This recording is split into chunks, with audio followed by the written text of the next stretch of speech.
This is a tweet also from Charles Robinson, Yahoo Sports. If Watson ends up incurring a full year suspension that the NFL is seeking, either from the arbitrator or the league appeal of Robinson's decision, I'm told his camp is already ready to take the decision to federal court via a lawsuit.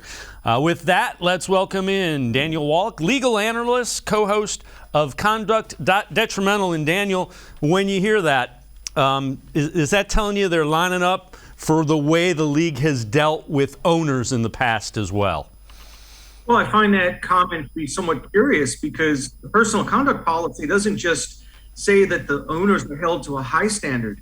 It goes further than that. The policy says that the owners are held to a higher standard and traditionally have been subject to more significant discipline when violations of the personal conduct policy have occurred. So right away, the policy is saying, well, we always apply it even more severely to the owners, yet in actuality, the owners have not faced that kind of discipline. I mean, Jerry Jones was sued several times, once by an exotic dancer in 2014 for alleged sexual misconduct. The league never investigated that.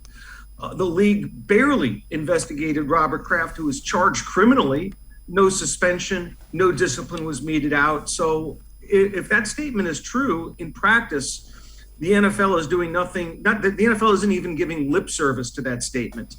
They're disregarding it, and they're actually treating Deshaun Watson potentially worse and more severely for the same type or range or category of misconduct for which the owners have traditionally skated. So they should have been held to a higher standard. In fact, they've been held to a lower standard.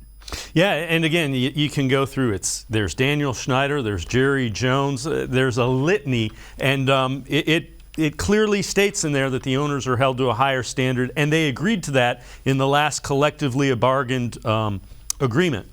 All right. I don't want to minimize the allegations against Deshaun Watson and posit here that because the other owners weren't disciplined, then you can't discipline Snyder.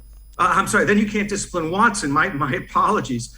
The way that argument comes into play isn't for no discipline, but for a lower range of discipline. I mean, it just simply can't be because owner A, B, and C weren't disciplined, then you can never discipline another player. But to go from 0 games that Snyder, Jones, and Kraft received to 1 year, potentially, for Deshaun Watson, I think that's a quantum leap, and it would be an argument to militate in favor of a less severe discipline, such as 1 game, 2 games, 4 games.